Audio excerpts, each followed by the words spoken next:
Co-deputy leader of the Greens, Mothin has been facing criticism for suggesting the Green Party are working class. Taking to Twitter, Ali said, "The Greens are the party of the working class. We are not here to play tag-along to Starmerism, the Northern accent." But many think the idea of the Greens being working class is absurd.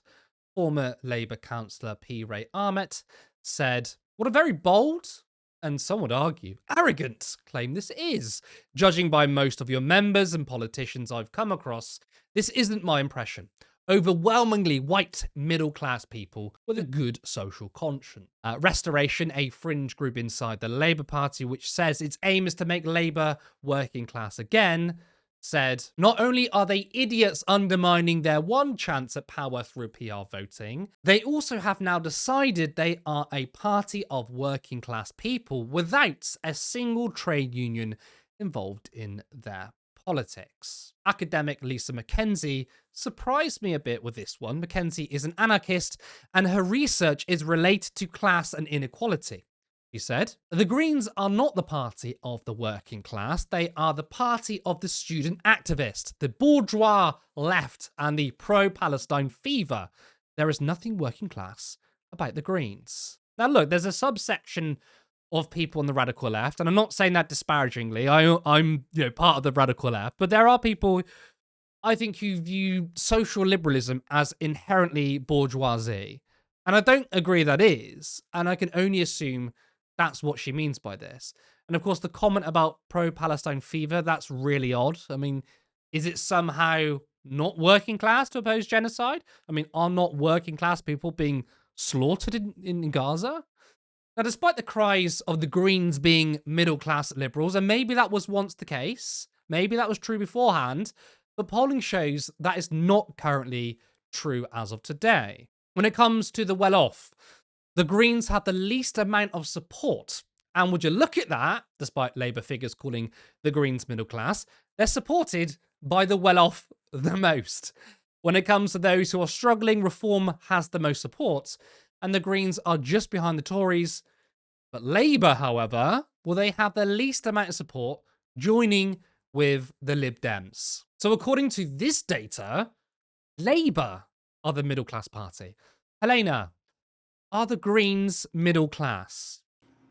So I think it's worth pointing out too, in that data that we just saw, even if you take it percentage-wise, even if you look at the makeup of the party in terms of the percentage that are financially precarious and the ones that aren't, the Green Party is second in terms of the most amount of financial precarity behind Reform UK in that case, right? So even if you do it percentage-wise before anyone comes and goes, "Oh, well, those stats you're not doing are percentage," it even works for percentage. Maybe not quite as much as Reform UK, but certainly significantly more so than the Labour Party and than the Conservative Party.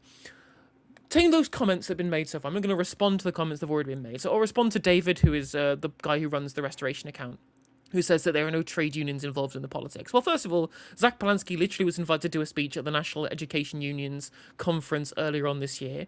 There are plenty of people who are close to the trade unions working with the Green Party. I have had many conversations myself with trade unionists, people within levels of high up trade union membership who are interested in making sure those links are stronger. And we have plenty of people who are trade union activists standing to be political candidates, to be MPs for the Green Party. So while we don't have established links with the trade unions like the Labour Party has historically, the idea that we don't have them on board, I don't think that's true. When it comes to the statement that was made by Lisa Mackenzie, well, you can be all of those things. You can care about social liberalism, as you said. You can care about Palestine and radical activism, quote unquote, and be working class. That doesn't preclude working class people to have those belief systems. Now, I do think that when you look at kind of working class support for political parties, you look at financially precarious voters kind of split between Greens and Reform.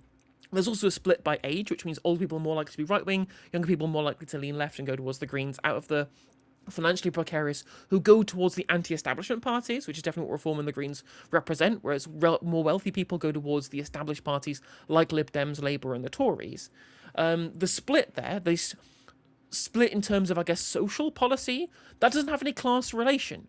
The idea that Lisa is kind of purporting here, which is that to be working class is to be socially conservative, bullshit. absolute total bullshit. And someone who should have some understanding of class dynamics should know that that's bullshit too.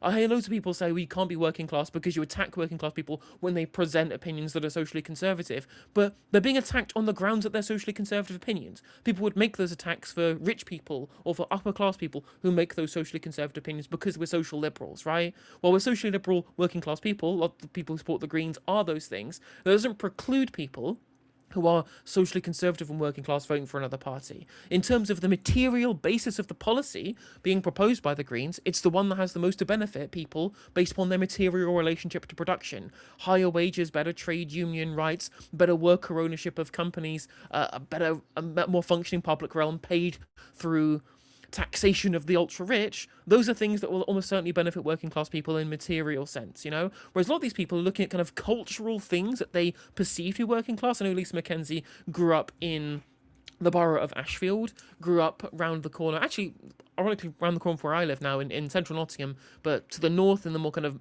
ex-mining communities, that's where she grew up, near to where Andy Twelves grew up from Politics Joe. And she debated, or she was interviewed by Politics Joe, by Andy Twelves, about why she didn't think that the Greens were working class. And her position was basically, well, the people that I knew were part of the mining towns, and they're not like that because we're in a service economy. It's 2026. Manufacturing base has gone from 50% of our economy to 15% of our economy over the last 40 years. The modern day working class in this country work minimum wage service jobs. They are mostly like urban in terms of where they live because young people have mostly had to move to the cities to get access to jobs because they're working in the service sector. And to try and have some kind of cultural understanding of what working class means, because it's kind of what it looked like when these people were of working age, is again, it's missing the wood for the trees. When of course, as we both believe as Marxists, Curtis, that class is a material relationship to production. Even Mick Lynch was saying it on the Telegraph podcast over the weekend, saying, well, I believe if you sell your labour for a wage, you're working class. I think it's maybe reductive in 2026, but I certainly am closer to that opinion than this weird cultural offshoot that is supposed to determine class by these people's assumptions. Like, yeah, that makes far more sense to me. And so you look at which way the policy goes. As for who's going to benefit people who sell their labour for a wage, of course it's the Green Party that represent the best policy prospectus for that material relation. And that's the thing. What I find, I have such a problem with Lisa McKenzie because she's. I mean, don't get me wrong. We know so many right wingers who base working class sentiment or whatever on vibes. You know, it's like either you have to subscribe to a particular set of views, i.e., immigration, because that seems to be the biggest signifier of whether you're working class or not in the mainstream media. Is, well, are you pro-immigration or not? And the Green Party support open borders. By the way, that's not their policy. Therefore, they can't be working class. It's a really strange thing because one, immigrants don't reduce wages. When people talk about immigration, they never talk about the demand side. That immigrants are literally demanding, even if the commodities, for example. They're also filling up the workforce, right? It's Those called economics. For people who don't know, that's called the lump of labour fallacy. The idea that the number of jobs is fixed is a really neoliberal construct because it implies that jobs are created by rich people rather than an emergent property of increased demand in the economy. Demand is what creates jobs. More migrants coming here demanding more goods and services means that more jobs have to exist to be able to provide them. That level of demand will lead to investment. That's basic Keynesian philosophy or Keynesian economics, right? And people who reject that are doing neoliberalism's job for them by implying that jobs are an entire facet of rich people's investment rather than the broader scale of the macroeconomy, you know? Well, it's funny when people say, and it always reminds me to that the debate I had with I forget her name. She was a lord.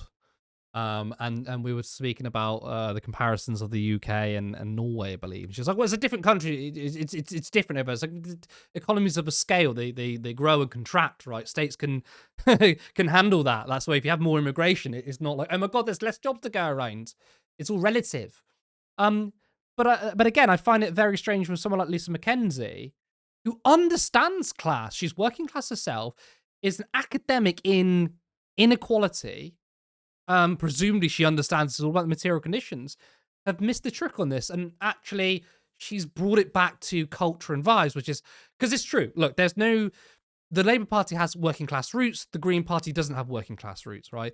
The Labour Party came out of trade unions, came out of miners, and obviously, working class movements across the country. and the Greens didn't. That's true, but ultimately the policies matter. And even if you want to talk about the culture inside the Labour Party, Sam Tarry was basically fired from the front bench for standing on a picket line. So, and I'm not saying that Mackenzie is saying that the Labour Party are working class. I'd assume she doesn't think that. But I find it so strange that she's all sort of piling on the whole idea that it's all about culture. And the thing is, though, what I find, look, I think there are some people who kind of look back, almost with rose tinted glasses, and think what we can do is we can create this working class versus elites dynamic again. And whilst the left populists like us try to do that, I don't think it's possible to ever be in a position in which you've got people just working at the factories and they're striking versus the bosses. The economy is far more complicated, partly thanks to Thatcher with the growth of the petite bourgeoisie, i.e. like small businesses and stuff, but also the precariat. So we are far more atomized. And I think like it's almost like blue labor to think we can go back to that really simple division between the factory owner and the worker. And in a way, it probably would be easier for leftists if that was the case, because there was that essence of common ground with workers. But now, because workers are so atomized, it's very hard to pull working class people together. And I think part of the project of the anti-revolution project is to sort of divide people based on social issues. But that world almost feels like it's gone now. You know, as you mentioned, we're in a service-based economy now, not industrial economy. So it's very hard. But right, let's all put down our tools and let's strike now. You've got to try and bring someone who's working for Deliveroo, someone working in a pub, at a restaurant, in a call center. It's a lot more difficult. And I feel like some maybe blue laborites seem to think it's really easy by just going, oh, let's just be anti-immigrant and transphobic, and then we just can bring the working class together again. I think you're absolutely right, 100%. And I believe that it's kind of, I say rose tinted. It's kind of myopic, like booba slop nostalgia, really, Yeah, to true. look back and think that to not bother getting with the times. I feel like there seems to be the single thing I find the most frustrating about dealing with the political and media class, even as you say, people who purport to be anarchists, right? That they don't seem to understand how things changed in the different world that we live in and the different material conditions that we have come into as young people in this country. And I'm like, you can't just divide people between blue collar and white collar in the way they used to do so before, where blue collar meant working class, because blue collar people earn more nowadays, right? Like, I was looking at the way in which the media in this country try and divide class, right? A, B, C1, C2, DE, which is the National Readership Survey. And I'm like, when I worked in a call centre minimum wage, I was purportedly of a higher class than an aeronautical engineer earning £60,000 a year. This makes fuck all sense. Makes fuck all sense in Well, they 2026. use their And that's why, hands though, so it's obviously working class, isn't it? well, that's why I think we have to go back to a more Marxist definition. Like, what's Yeah. the shared material interest? If you want a political project,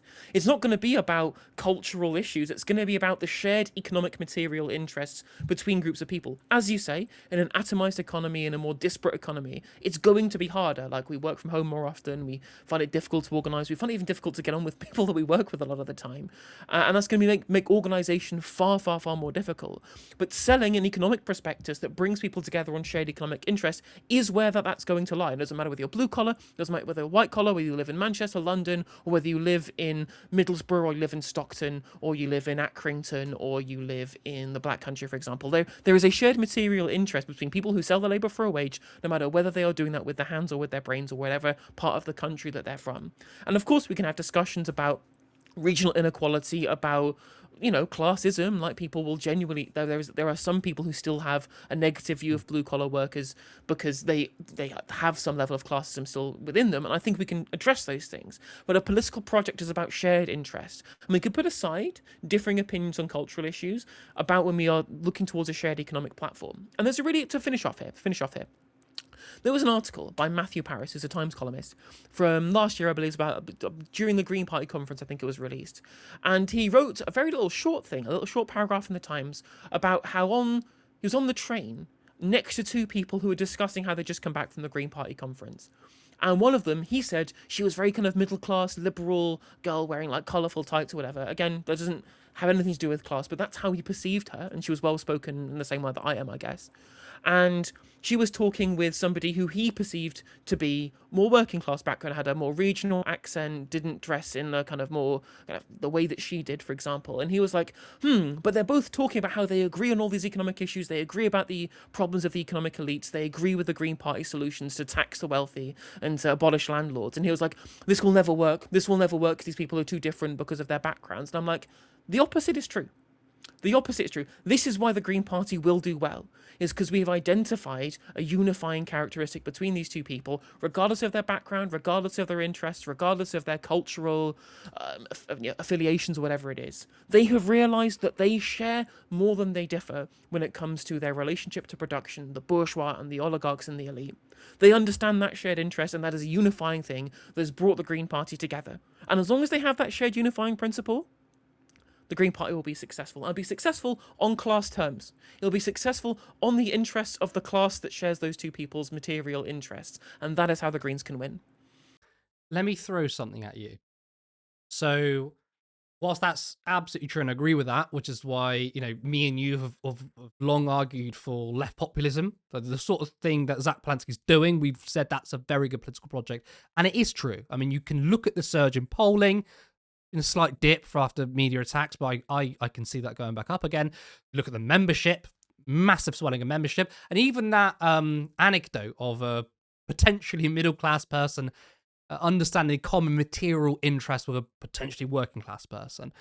Absolutely true. Often when you have conversations with those that politically disagree with you, when you stick to material conditions, it is a winning formula. I think it's the only formula we've got at the moment. Having said that, I think that's bringing together maybe 20%, 25% of the country potentially. But I still think that's, and this is very hard for me to admit as a Marxist, as someone who says it's all about the material conditions. In reality, yes, but as a political project, I'm starting to wobble here. And what I mean by that is, as a Marxist, understanding that culture is actually very important. I always disparage the culture wars, especially if I'm arguing with a right winger. I say, I don't care about culture wars. Me and you are the same. We're in the same economic system. Having said that, if you think about how trade unions came together and how I was talking about the sort of, being together in the factory against the factory owner, there's a cultural glue there, a cultural binding there, in which we might not have right now. It's far more easier to organize people in the same physical space. And in a way, trade unionism, whilst it was all about the material, it was very cultural. And I think it's why you can see almost the cultural hangover of what working class means. Part of it is just because people are being silly. But I think another part is the very real cultural dynamics of being working class and being together in a union. I think that's a real thing which maybe us leftists, us Marxists should probably grapple with, because it is a lot harder to bring people together. And again, when you're working at different shift patterns, if you're working a 9 to 5 in a factory, you can literally say, we all need to stand together. Try doing that with someone working at night and someone working 3 jobs, and the different kinds of fields as well. Someone working manual labor and someone using their brain power. Again, it's all labor, but people derive culture from their work. Do you see what I'm trying to say here? It's a lot more difficult, I feel like, to organize. In a way, I almost feel envious. Obviously they had far worse material conditions. I'm not saying I wish I lived in that era. I'm very happy that we have far better living conditions and standards today. But in a way, I feel like, as someone who wants to build a political project, I almost feel a little bit envious that it seems like it's almost easier to organize because it's very visual. You're right there in person, whereas today you're trying to bring different strands of people together. Do you see That's what I'm what, trying to say yeah. there? I mean, that's why community organising is important. It's why I think the kind of malaise of left-wing politics in this country has been the lack of community organising. It's been the lack of trying to get out on the ground. It seems like a really small thing, but I'm glad that Green parties across the country engage in community litter picks every week, right? I It's think that's something really little important. small that makes you visual. It makes you look like you care about the community. It makes it look less like a vanity project and more like a way of trying to bring people in. Just being visible is really, really important. But you're right, like trade unions have been far more difficult to organise, which is why we need to, in the current times that we're in, find a way of being able to circumvent those problems. And I think the internet's probably the best way of doing that. And shows like Turn Left and Novara Live and places like No Justice MTG. Whereas, of course, we are speaking to an echo chamber now. But look at what happened at the presidential election in the United States, where Trump managed to reach out to huge numbers of politically disaffected people by engaging culturally with like YouTube and things like that. It's not. There are new mediums of communication that can bring people together, that can get our message out, but can also mean that people understand those shared things more widely. Again, it's organizing in a physical space is more important, but using what it means we have at our disposal of finding ways in which we can be more visible in the community. I think that's where the future is going to have to go, I think, because we can't just fix atomization